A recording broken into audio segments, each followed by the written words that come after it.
தீரவே தீராத அனைத்து விதமான கஷ்டங்களும் தீரணும். அதே மாதிரி இந்த கஷ்டங்கள் அப்படின்றதில பணவரவும் ரொம்ப ஒரு முக்கியமான விஷயம். பண கஷ்டம் இருக்குது, அந்த பண கஷ்டம் தீர்ந்து பணவரவு வரணும் அப்படின்னாலும் அதுவும் ஒரு முக்கியமான விஷயம்தான்.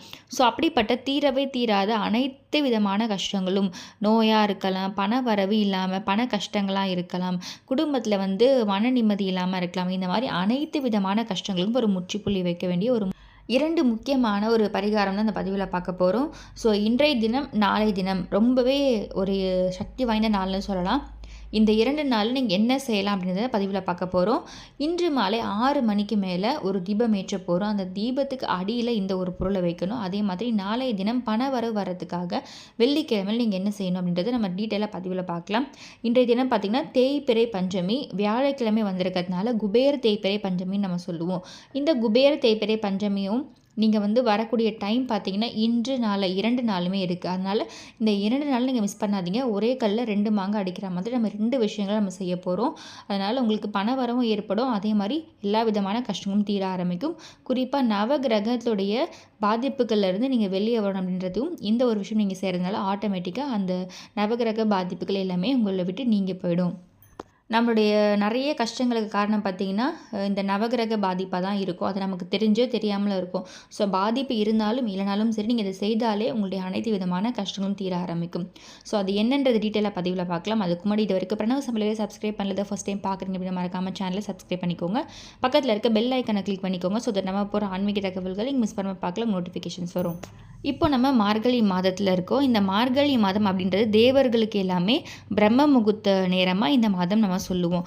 இந்த நேரத்தில் நம்ம செய்யக்கூடிய பரிகாரங்கள், வேண்டுதல்கள் எல்லாமே பார்த்திங்கன்னா நமக்கு ரெட்டிப்பான பலனை, பல மடங்கு பலன் நமக்கு தரக்கூடிய ஒரு வகையில் அமைந்திருக்கு. அதே மாதிரி இந்த மார்கழி மாதத்தில் இன்றைய தினம் பார்த்திங்கன்னா தேய்பிறை பஞ்சமி திதி வந்திருக்கு.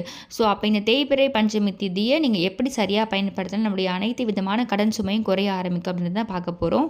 இந்த பஞ்சமி திதி இன்று மதியம் ஆரம்பிக்குது. மதியம் 1 மணிக்கு பஞ்சமி திதி ஆரம்பிக்குது. அதே மாதிரி வியாழக்கிழமை அப்படின்றதால குபேரருக்கு உரிய ஒரு நாள், ரொம்பவே ஒரு சக்தி வாய்ந்த நாள். அதனால் குபேர பஞ்சமி திதி நம்ம சொல்லுவோம். நாளை தினம் வெள்ளிக்கிழமை மதியம் 1 மணி 55 நிமிடம் வரைக்குமே இந்த பஞ்சமி திதி இருக்குது. அதனால் வியாழக்கிழமையும் பஞ்சமி திதி இருக்குது, வெள்ளிக்கிழமையும் பஞ்சமி திதி இருக்குது. இன்றைய தினம் வியாழக்கிழமை நம்ம கடன் தீர்க்கிறதுக்கு ஒரு எளிய பரிகாரம் செய்ய போகிறோம். நாளைய தினம் வெள்ளிக்கிழமை நம்ம வீட்டுக்கு பணம் வருவதற்கு இன்னொரு பரிகாரம் செய்ய போகிறோம். ஸோ 2மே பஞ்சமி திதியில் தான் செய்ய போகிறோம். ஸோ நம்ம முதல்ல இன்றைய தினம் மாலை 6 மணிக்கு மேலே இந்த ஒரு தாந்திரிக பரிகாரத்தை நீங்கள் செய்யுங்க. நவகிரகங்களில் நமக்கு பாதிப்பு ஏற்பட்டிருக்கு அப்படின்னாலும் சரி, வரக்கூடிய பாதிப்புகளை தடுத்து விடுறதுக்கும் சரி, பாதி பிரச்சனை இதால் தான் இருக்குது. அந்த பாதி பிரச்சனைகள் எல்லாமே நமக்கு நவகிரகங்களால் ஏற்படக்கூடிய விஷயங்கள் தான். இது எல்லாமே சரியாக ஆரம்பிக்கும். ஸோ ஆல்ரெடி இந்த பாதிப்பு இருந்தாலும் ஓகே, இதற்கப்புறம் வராமல் இருக்கிறதுக்காகவும் நீங்கள் இதை செய்யலாம். அந்த வகையில் கடன் வருவதற்கு முக்கியமான காரணம் பார்த்திங்கன்னா நவகிரகங்கள் தான். அப்போ நம்முடைய கடன் பிரச்சனை தீர்க்கிறதுக்கு நவகிரகங்களுக்கு உரிய ஒரு பொருள் பார்த்திங்கன்னா நவதானியம். இந்த நவதானியத்தை நீங்கள் நாட்டு மருந்து கடைகளை கேட்டு வாங்கிக்கோங்க. எல்லா இடத்துலையுமே கிடைக்குது. நவதானியம் சொன்னிங்கன்னா ஒரு பாக்கெட் கொடுத்துருவாங்க. அதில் எல்லா விதமான அந்த 9 விதமான தானியங்களும் இருக்கும். அதுதான் நவதானியம். ஸோ இந்த நவதானிய பாக்கெட்டை நீங்கள் வாங்கிட்டு வந்து வச்சுக்கோங்க.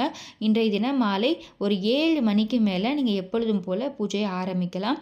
அப்படி இல்லைன்னா இந்த டைமில் செய்ய முடியலன்னு நினைக்கிறவங்க, 6 மணிக்கு மேலே 7 மணிக்கு மேலே செய்ய முடியாதவங்க 8 to 9 வியாழக்கிழமைன்றதுனால குபேர நேரம், இந்த நேரத்திலும் நீங்கள் செய்யலாம்.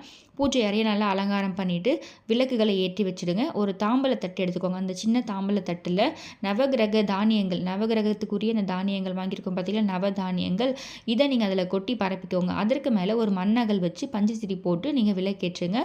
விளக்கு ஏற்றும் போது வராகி தாயை நீங்கள் மனதார வேண்டிக்கோங்க. உங்களுடைய கடன் பிரச்சனை தீரணும் அப்படின்னு சொல்லி மனதார வேண்டிக்கோங்க. கண்டிப்பாக உங்களுடைய கடன் சுமை தீர ஆரம்பிக்கும்.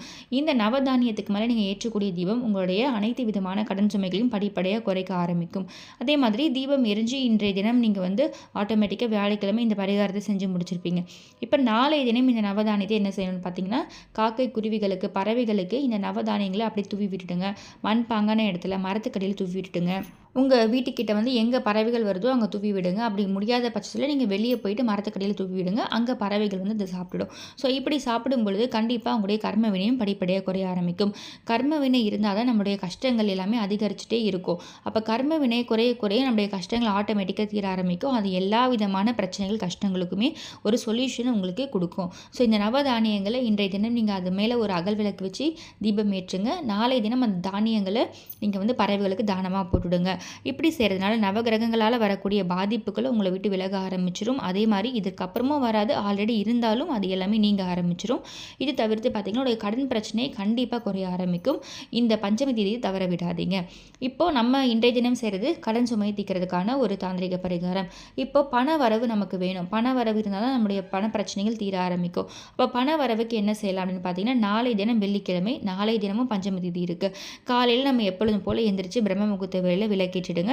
அப்படி பிரம்ம முகூர்த்த வேலையில் விளக்கேற்ற முடியாதவங்க கூட எப்படி விளக்கேற்றணுன்றது நான் ஆல்ரெடி பதிவு உங்களுக்கு சொல்லியிருக்கேன். அதையும் வீடியோட எண்ணில் கொடுக்குறேன், செக் பண்ணி பாருங்கள். டைம் இருந்தால் அந்த மாதிரியும் நீங்கள் விளக்கேற்றலாம். முடிஞ்ச வரைக்கும் பிரம்ம முகூர்த்த வேலையில் விளக்கேற்றுங்க. ஒரு 10 நிமிடம் ஆச்சு நீங்கள் விளக்கேற்ற மாதிரி பார்த்துக்கோங்க. ஸோ அதே மாதிரி கண்டிப்பாக காலையில் தான் எந்திரிச்சு கோலம் போடணும். நைட்டே போட்டு வச்சுட்டு படுக்கக்கூடாது. காலையில் எந்திரிச்சு கோலம் போட்டு அதுக்கப்புறமா நீங்கள் விளக்கேற்றணும். சின்னதாக கோலம் போட்டாலும் ஓகே தான். ஸோ விளக்கேற்றிட்டு வாசலில் 2 விளக்கு ஏற்றிட்டு அதுக்கப்புறமா வீட்டுக்குள்ளே பூஜையில் வந்து விளக்கேற்றணும்.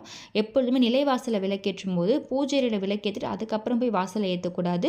வாசலை ஏற்றிட்டு அதுக்கப்புறமா தான் நீங்கள் வீட்டுக்குள்ளே வந்து விளக்கேற்றணும். இப்போ பூஜை அறையில் நம்ம எப்பொழுதும் போல் என்ன விளக்கெல்லாம் ஏற்றுமோ அந்த எல்லா விளக்குகளுமே ஏற்றிடுங்க.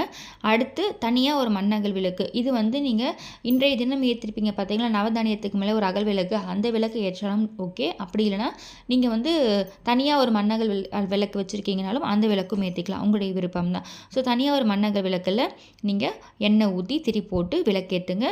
அதே மாதிரி அந்த விளக்கை பார்த்து நீங்கள் ஏற்றினதுக்கப்புறமா இப்போ சொல்லக்கூடிய இந்த ஒரு விஷயத்தை நீங்கள் சொல்லுங்கள்.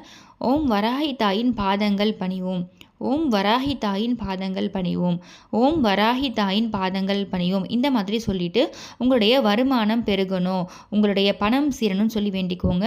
இந்த இடத்துல வந்து உங்களுடைய கடன் அடையணும் அப்படின்ற வார்த்தையை நீங்கள் மென்ஷன் பண்ணாதீங்க. வருமானம் பெருகணும், பணம் சேரணும்னு சொல்லிட்டு பாசிட்டிவான வார்த்தைகளெல்லாம் பேசுங்க. இப்போது இன்றைய தினம் நீங்கள் செய்கிறது பார்த்தீங்கன்னா கடன் அடைக்கிறதுக்கான ஒரு தீபம், அதனால் நவதானியம் தீபம் நீங்கள் ஏற்றிருப்பீங்க. நாளை தினம் பணம் சேர்க்கறதுக்கான ஒரு வழிபாடு. அதே மாதிரி வராகி தாயோட ஃபோட்டோ இல்லைனாலும் ஓகே, நீங்கள் ஏற்றிருக்கக்கூடிய அந்த விளக்கே வராகி தாயாக நீங்கள் மனதார நினச்சி நீங்கள் வழிபாடு செய்யலாம். ஃபோட்டோ இருக்கணும், அப்போ தான் இந்த விளக்கேற்றணும், பஞ்சமி வழிபாடு செய்யணும், இந்த மாதிரி எந்த விஷயமும் கிடையாது. நீங்கள் ஏற்றக்கூடிய அந்த தீபமே வராகி தாயாக நீங்கள் மனதார நினச்சி நீங்கள் வேண்டுதல் வைங்க. கண்டிப்பாக அந்த வராகி அம்மன் உங்களுடைய வேண்டுதல்கள் நிறைவேற்றுவாங்க. குறிப்பாக நீங்கள் மற்ற நாட்களில் வந்து 3 நாள் செய்யணும், இல்லை 5 நாள் செய்யணும், இல்லை இத்தனை வாரங்கள் செய்யணும்னு சொல்லிட்டு ஒரு சில கணக்குகள் வைத்து நம்ம வழிபாடு செய்வோம். ஆனால் இந்த மார்கழி மாதத்தில் நீங்கள் ஒரே ஒரு முறை வழிபாடு செய்தாலே போதும். உங்களுக்கு வந்து 10,000 முறை நீங்கள் அந்த பரிகாரத்தை செய்தால் உங்களுக்கு எவ்வளோ பலன் கிடைக்குமோ அந்த பலன் இந்த ஒரு தடவை செய்தாலே உங்களுக்கு கிடைக்கும். அதில் எந்த ஒரு டவுட்டுமே கிடையாது. ஸோ அப்படிப்பட்ட ஒரு சக்தி வாய்ந்த மாதம் தான் இந்த மார்கழி மாதம். இந்த மார்கழி மாதத்தில் நீங்கள் வராகி தாயை வழிபாடு செய்யும் பொழுது கண்டிப்பாக உங்களுடைய பிரச்சனைகளும் தீர்க்கப்படும். அதே மாதிரி உங்களுடைய கடன் சுமையும் படிப்படியாக குறைக்கப்படும். முடிந்த வரைக்கும் இந்த மார்கழி மாதத்தில் நீங்கள் எவ்வளோ வழிபாடு செய்ய முடியுமோ, விளக்கேற்ற முடியுமோ அது எல்லாமே ஏற்றிட்டே வாங்க. இந்த மார்கழி முடிஞ்சு தை பிறக்கும்போது கண்டிப்பாக உங்களுக்கு வழி பிறக்கும். ஸோ இந்த பஞ்சமி திதியை தவற விடாமல் இந்த நாளில் நீங்கள் நான் சொல்லிக்கக்கூடிய விஷயத்தை கண்டிப்பாக செய்து பாருங்கள். உங்களுடைய அனைத்து விதமான கஷ்டங்களும் கண்டிப்பாக தீரும். நம்பிக்கையோடு செய்யுங்க. ஸோ இந்த பதிவு கண்டிப்பாக உங்களுக்கு யூஸ்ஃபுல்லாக இருக்கும்னு நினைக்கிறேன். இந்த பதிவு பிடிச்சிருக்கு, இந்த பதிவில் ஏதாவது சந்தேகம் இருக்குன்னா கண்டிப்பாக கமெண்ட் பாக்ஸில் கமெண்ட் பண்ணுங்கள். இந்த பதிவு பிடிச்சிருக்கா மறக்காமல் பிரணவ் சமையலை சப்ஸ்கிரைப் பண்ணிக்கோங்க. பக்கத்தில் இருக்க பெல் ஐக்கனை கிளிக் பண்ணிக்கோங்க. ஸோ தட் நம்ம போகிற ஆன்மீக தகவல்கள் நீங்கள் மிஸ் பண்ணாமல் பார்க்கலாம், நோட்டிஃபிகேஷன்ஸ் வரும். மீண்டும் இன்னொரு நல்ல பதிவில் உங்களை சந்திக்கிறேன். நன்றி.